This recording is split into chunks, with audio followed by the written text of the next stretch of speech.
a servant's heart. Welcome to the podcast. Inspiration, motivation takes.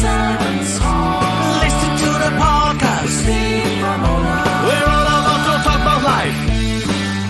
Our guests will share their life story. We want you to success in life and business. We're ready and we will start shortly. We're gonna talk about life. We're going to speak on business. You're gonna shine bright. We are going to witness business with a servant's heart. With hosts Steve Ramon and Ray. Inspiration, education talks. Listen to the podcast.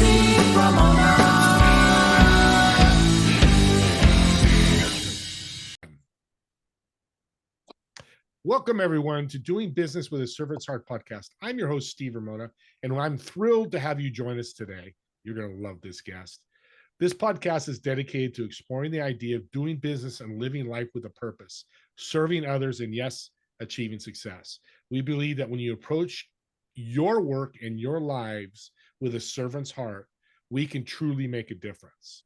We created this show for you because we want everyone to be motivated, inspired, and educated to make an impact in your world. Whether you're an entrepreneur, a community leader, or simply someone looking to bring more purpose into your daily life, this podcast is here to support and uplift you. While you listen to this incredible guest today, I want you to think about who you're going to serve today and how and what impact you'll create today. Let's not wait till tomorrow.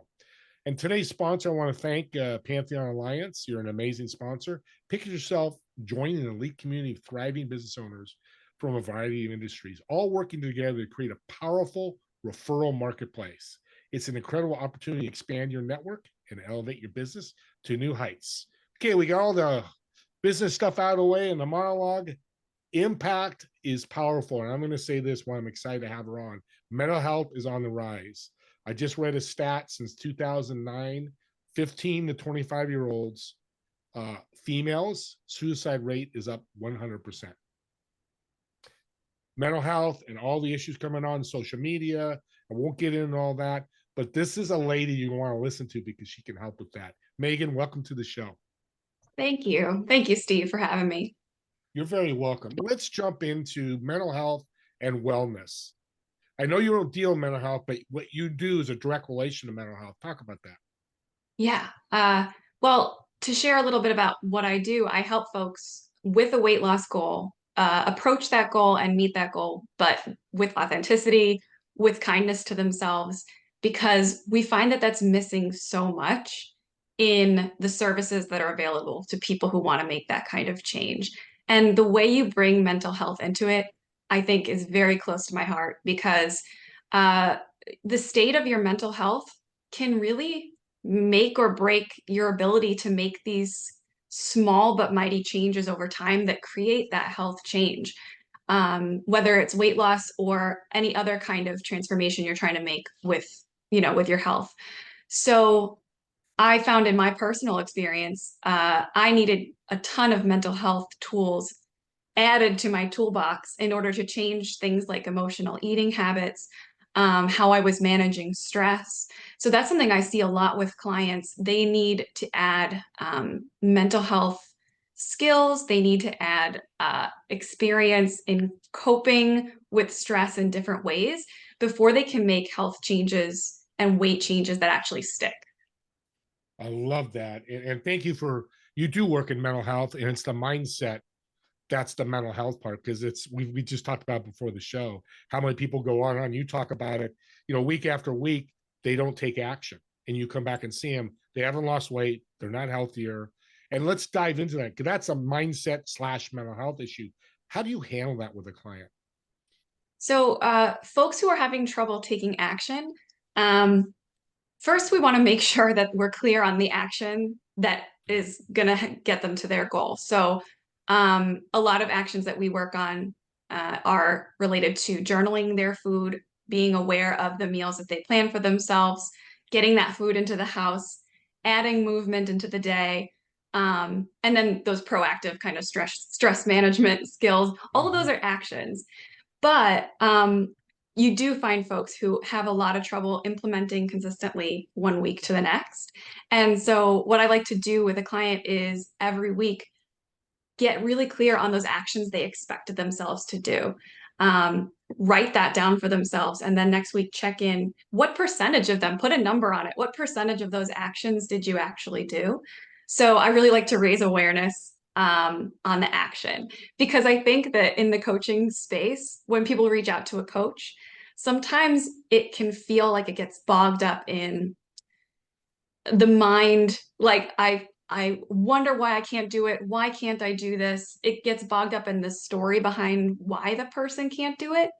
And that distracts us from actually taking the action. Yeah. So, one, getting clear on the percentage of the actions that's been taken. And then the next step is looking at what stood in their way and what are the practical ways we can flip that next week. So, for example, if someone tried to walk every morning, but they were finding that, between the coffee maker finishing up the coffee and when they had to take their daughter to school, something wasn't working. Changing the time of the walk, the intended walk, to later in the day might have worked for that person. So there's a couple of strategies that we can use, but I like getting really concrete, especially when the action isn't being taken, week after week. I love awareness. I was going to say that. You took the words right out of my mouth, because that's what coaching is, to make you aware, or accountable is another word, which I love. And SOPs, processes for business. I've never heard somebody in the wellness space talk about that. You're absolutely right. Hey, your process isn't working, change it. Have coffee at 5 in the morning instead of 5:30, so you can do that, whatever that is, the action. I love what you're talking about right now. This is so inspiring. But I do want to inspire the audience even more. Your story about your weight loss is incredible. Can you tell us that? Sure, thank you. I guess I lost weight twice in my life, and the first time did not stick, and the second time did. And I think the big difference in that second time, I had reached a high weight of about 230 pounds. And some of the things that were contributing to that were eating in a way to relax at the end of the day. So I wasn't eating to treat my body well. I was eating really fun restaurant foods. I was eating desserts, snacks to detach from the stress of the day. And so what caused me to want to change that was seeing that escalate to such a level where I felt like I couldn't change it. I felt like it would be an insurmountable barrier to change. And that's what made me know that I had to change it. So what I did was I reached out for support. In my case, I reached out to a cognitive behavioral therapist. Other people might reach out to a coach or a trainer, but I think I sensed I needed help with my relationship with food first. I didn't expect to lose weight going in, but what I found was as soon as I started proactively planning my food for the day, journaling my food each day, I was able to make changes that were pretty simple, but that were creating weight loss over time. And that, I think, that taught me that I could do it. And it was about a year, about 11 to 12 months, but I did lose 100 pounds, and it's now 2024. So I've been keeping it off since 2018. You give a lot of hope, because you you fell the first time. You didn't fail. We're all going to Yes. fall, but we can fall, but we can't fail. Fail is you're giving up. And I appreciate that, because that's hope for people out there like, God, I've tried. Oh my God, Megan's done this, and it's 100 pounds. You lost a person. I love saying that when I hear that. Um, so with this journey and awareness and the process, what is a big tip you can leave somebody or tell somebody in the audience right now that says, I need to lose weight, whether it's medical reason or just for looking better? So I think rather than getting wrapped up in, I think a lot of people want to start with a big why, which can be very helpful. But I don't think it's the most impactful first step. I think the first step is just taking a small action to get the ball rolling. I think that's a much more approachable way to get started. So pick a small step that feels doable for you in relation to your weight loss. So for me, it was food journaling. For some people, it might be drinking more water every day, because that tends to keep your hunger levels a little more stable. For some people, it might be prepping a lunch every day. Whatever that small action is, I would love to see you do it for 2 weeks in a row every single day. That kind of gives you a sign, all right, this was a change that felt possible to me and I stuck to it. Gives you that idea that this is a commitment I'm willing to make. And then tack on the next step. So maybe that's understanding your calorie level that you're aiming for, or maybe that's going to the gym 3 times a week. But start small and make sure that you get that 100% before you tack on a new change. Megan, that's genius. Because I talk about business get better 1% every day. Don't eat the. Yes. I hate this phrase, but it's true. Don't eat the whole elephant. Eat pieces at a time till you get to that 400-pound elephant in the room. So I'm gonna get a Yes, little. one bite at a time. Yes, thank you. That fits here perfectly. Look at that. That's perfect. One bite at It a time. is. No, I like it. But here's the thing, and people know me that have been on my audience knows I was part of a health club for many years. People say I can't do it. I don't have time. I don't have that. What do you tell those people that are listening going, sounds great, Megan, Steve, you sounds great, but I can't do it. Yeah, there's a few reasons why someone might say that. I think one big reason I see is they've done it before and seen regain. So that's a big fear of failure, or a fear of the restriction that they might have done in the past. So that's one side. Another person might have never done it before and is not sure where to start. Um, for people who say, I can't do it, I would challenge them to say, well, prove you can do something. So for me, that was proving that I could stick to food journaling. And that allowed me to see, hey, I can make a change in my life. At that time, I really didn't feel like I could make a change in my life. And I think that's what's behind a lot of people saying I can't do it. Um, they haven't seen the evidence yet. So if you can give yourself some evidence, that will go a long way to making it seem more possible. Um, yeah, I think that's what I would start with. The other thing is that there are, if a human can do it, you can do it. There's nothing super special or unique about your body that means you can't reach a healthy weight. Some people might find it harder. Some people might need to make more change than others. And that's kind of that unfairness that sometimes people feel.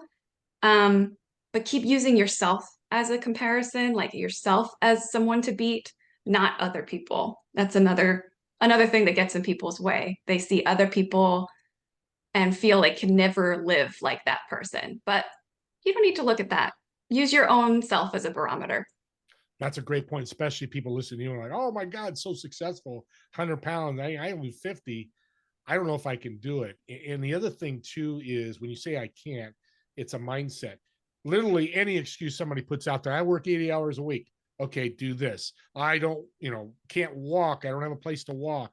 Then run in place. I mean, I'm just Mm-hmm. picking examples. But this is where, if you're thinking of this, I don't usually do this on a podcast, hire Megan.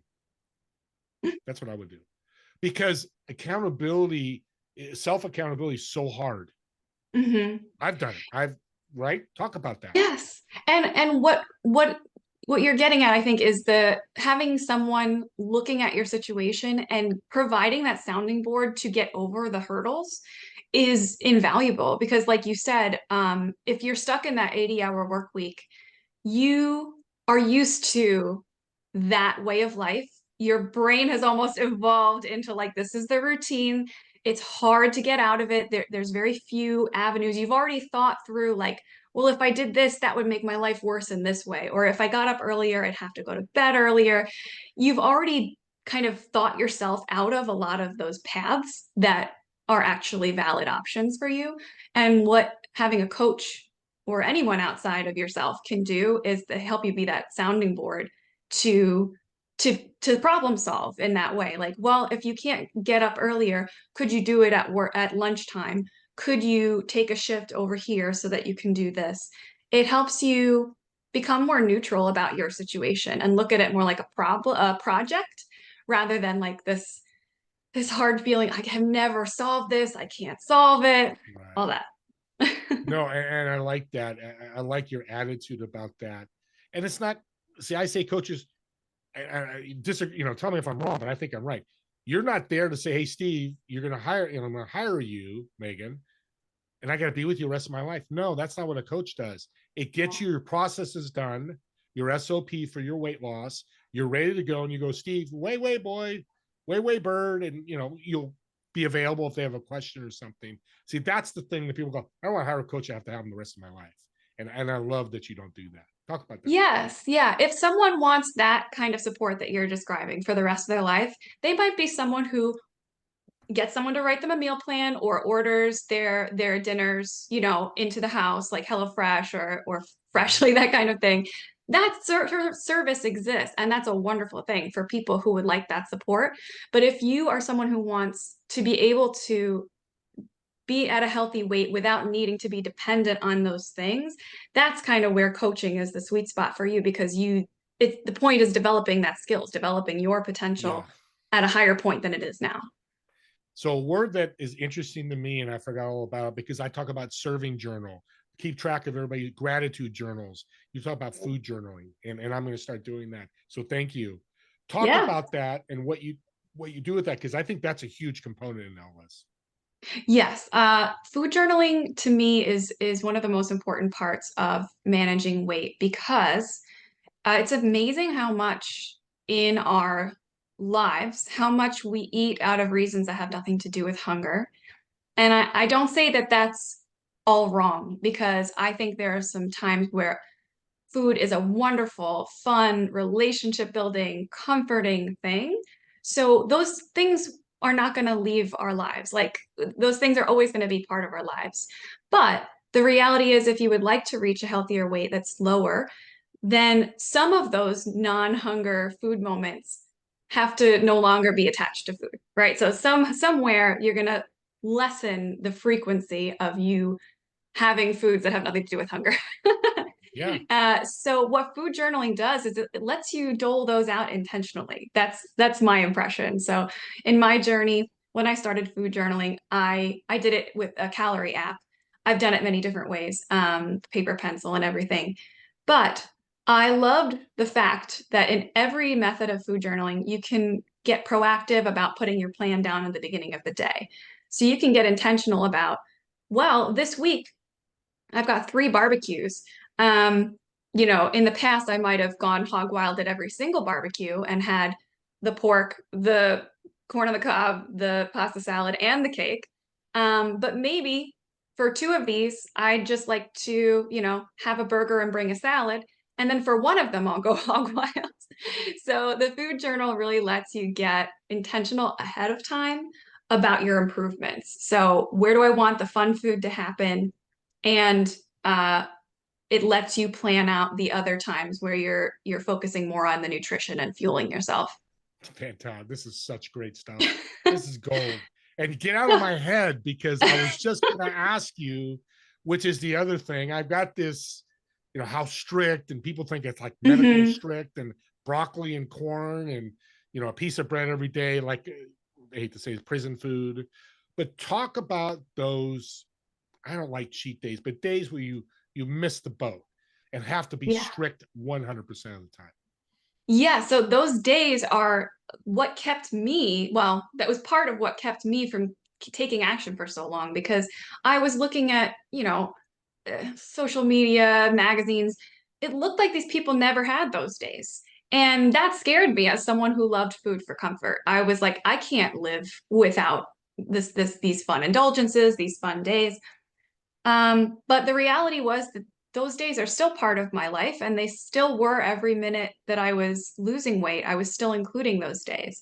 But the difference was in how I was approaching them. So rather than going and looking at it like a free-for-all, or like I'm uncomfortable socially, so I'm going to stand by the food table, instead of looking at it that way and then feeling guilty when I came home, instead, I wasn't comparing to other people, but I was comparing to myself in the past. And I would say, what's an improvement that I can make on how I used to handle these parties? And the food journal really came in handy, because you can, when you're doing calories, like I was at the beginning, you can really understand, all right, if I have one day that's higher than others, then the rest of the week can be slightly lower, and I will be exactly where I would have been you know, I can still work towards weight loss or weight maintenance this way. That's kind of a more numbers focused way to do it. But what it looks like in a lot of other people's realities is if there's a day that's going to be more indulgent, I'm going to approach it with a little more mindfulness than I usually do. There's a reduction of, I might have had 4 plates of food, maybe I'll have 2 this time, but I'm still going to go for the foods that I enjoy, and the foods that make this a memorable occasion. I'm just going to kind of change my approach to it and not make it the whole meaning, the whole reason for this season, so to speak. So the food Yeah. journal really comes in handy for that because you can kind of get intentional about where you want to see those fun foods come in. So hearing you lost 100 pounds and you had days where you had cake Oh, and maybe an yes. ice cream or say, and that's really big because people listening, that's big. You got to understand that I do now is you're going to have those days when you go, because you're right. The mindset is you go to a birthday party, you don't want to tell everybody because psychologically, oh, I can't have them. I'm trying to lose weight. That's stigma, Hmm. which is way wrong. It's for Hmm. health. It's that. But go have that small piece of cake and ice cream. But the next day, get back and lower the calorie to make up for that. It makes it so much more fun. Once I learned that, was like I lost weight right away because my wife likes to go out. And I do too, but she's parties and all these. I'm like, how am I going to follow this? So I know exactly, audience. I know exactly what she's talking about. It works. Yes, So there listen was to a her. calmness when I realized that you could balance things that way. And it helped me remove this idea of some foods being bad. It really helped me totally eliminate that from my approach. Like I look at foods as nutritious or fun. Those are kind of the choices that Mm-hmm. I use. Yeah. Not that some fun foods can't also be nutritious, but I think there's a pretty stark difference between some foods that have nutritional value and some foods that are more like the reason you eat them is for the experience, not for the fueling that it gives Yeah. you. But I think getting real with the calories and with journaling helps you remove that judgment. And for a lot of people who, like we talked about before, people who are scared to start because they don't want to fail, they don't want to regain, they don't want to restrict like they used to, that idea and that skill can be a really nice one for them to develop because you can approach this in a way that is more moderate rather than cutting out all bread, cutting out all cookies, cutting out all cake. If you had told me that I would have to do that in 2018, I don't think I would have started. No, you would have lost the weight. No, definitely. No.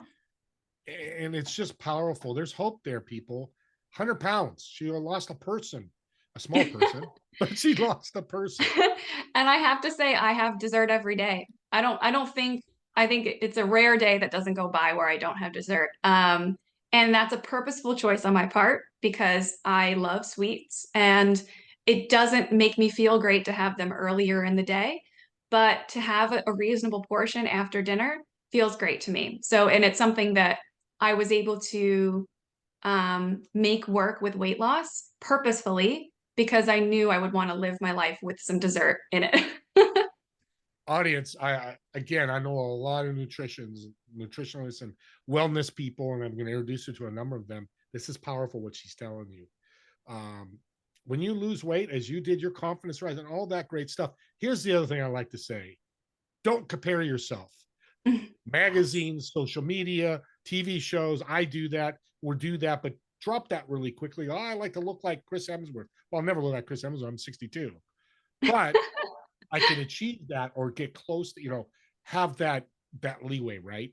Of that. And yeah, and when you compare yourself to someone like that you've never really met, uh, it's easy to kind of we don't know what their day looks like, so it's easy to kind of make that up and say, well, I could do that. But the reality is to get a six pack, like what Chris Hemsworth we were saying, he pays trainers, he pays people to make his meals, he works out in the gym X amount of hours per day. That's the price of being lean. And is that if we compare ourselves to that without the true knowledge of what that day looks like, it's very unrealistic.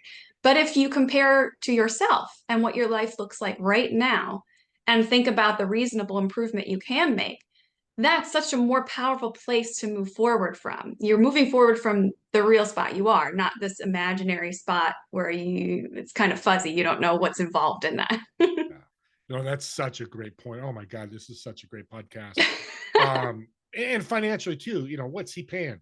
I mean, I know Yes. professional athletes spend $10,000 a month on a chef that cooks at their house. I've seen documentaries. I know athletes, that's what they did, but they're making millions of dollars a year too. So Yeah. it's not feasible for people to do that. We're running out of time, and I could talk to you all day, but we don't have all Same. day. And I want to get you out to the world. I got a couple questions personally. So who inspires you? Uh, Very inspired by um, this wonderful podcaster slash weight maintainer, Heather Robertson. She lost 170 pounds in 2012 and has been keeping it off since then. Her approach is so logical, so rational, and so self-compassionate. I learned so much from her about my own, what I wanted my maintenance journey to look like. And she's also a coach, and she just has inspired me to move towards coaching as well. So she's a big one. That's a good one. You can YouTube her, I'm sure, and she's probably got YouTubes out Yes, there she's for got you an to watch. amazing set of YouTube videos that are almost like a encyclopedia. Any question you could think about weight loss, weight management, she's got an answer to I'm gonna check that out. it. Audience, Heather Robertson. Okay, Yes. take a Her look. her podcast is called Half Size Me. Half size me, Mm-hmm. and it's interesting. Size me. Marshall Spurlock's his last name. The guy who did Super Size Me just passed away. Oh, Interesting did enough. he? Yeah, Oh, a I few didn't know months ago. that. I didn't either. My best friend, I was visiting him. It's just interesting when you say half size me, it reminds me of the super size. And nothing That's like what she's playing off of it. exactly. And nothing against Spurlock. I think what he was trying to do was very service and servant heart attitude. Mhm. Last thing is my favorite question. You're going to go out to have dinner. You've got 4 seats. Who are the 3 people you're going to have dinner with, and what kind of food would you be eating? Oh, this is a tricky one. 3 seats. I have 3 seats and me. Okay. And it kind of fits in this mode of health and wellness. So dinner. Yeah, yes. I don't know what I would serve. Maybe the people I would have there would help me understand what Okay. to serve. Do they We have to know be that living? no, living or not, alive or not alive. All right, all right. I feel like I would pick. Oh, I feel like I would pick just different presidents from the past. I'm Yeah. a big like history nerd, so I feel like I would pick you know, I might pick FDR, I might pick Lincoln, I might pick Adams. Very good choice. Yes, and I guess I would serve them something from a totally different area of the world than they're familiar with and watch them squirm. But also pepper them with a lot of good questions. And of course, there'll be dessert. Yes, there would definitely be dessert. Absolutely. A big plate of brownies, something like that. Okay, good. I was just going to say, what would that be? Okay, brownies it is. Yes. Megan, you are an absolute blessing. I thank you so much for taking the time to be on the show. How can people reach out to you? They can find me. There's a lot of free tips and a lot of videos and resources that I put on my Instagram, and that is partake_foodie. And you can join my free meal planning club on there too. Every Thursday we get together on a live and we plan all our meals for the following week. That's beautiful. I'll put that in the show notes. And I love that you have a uh, free webinar, whatever you call, what do you call it? Yeah, a Because strategy session for strategies, thank anyone. you. Yeah, for anyone who really wants to kind of get unstuck, like have an extra set of eyes on their position and understand what their next steps can be. That's a good, helpful resource for them. This is why she's on the podcast, because if you want to see if somebody has a servant's heart, that's an entrepreneur, coach, or consultant, do they have a free program or not? And if they Mm. don't, not saying they're not a servant's heart, but more of a servant's heart, because I believe you should give your IP away. Here's what I did, because people are going to need you, audience. I talk to mentor business owners and entrepreneurs all the time. They're still going to need you. They're still going to come. You're going to still help and change your universe by giving your stuff away free. They'll come and the door will be open for people to purchase your services. An Thank you important again. reminder. Yeah, it's so great. Thank you so much. And don't forget my TV show. It's Friday at 2 p.m. Pacific, 5 p.m. Eastern. Together We Serve. It's on Apple, Roku. Just go to your TV, watch your 7-inch screen, and see my lovely face on your big TV. Just half kidding. But check it out. It's got some great guests like this wonderful guest today. And as always, I want to thank, well, I don't want to forget, on the YouTube, she's going to come out in a couple of days. Comment on the YouTube if you have any, inkling or something's helped you or something you want to mention, and I'll get it to her if she doesn't know, doesn't see it, and I'll make sure the message gets to her, or reach out to her on Instagram, whatever, and ask her questions and join her little strategy session for that. And as always, me and Megan, thank you so much for watching or listening to this podcast, and we'll see you on the next episode of Doing Business with a Servant's Heart. See y'all.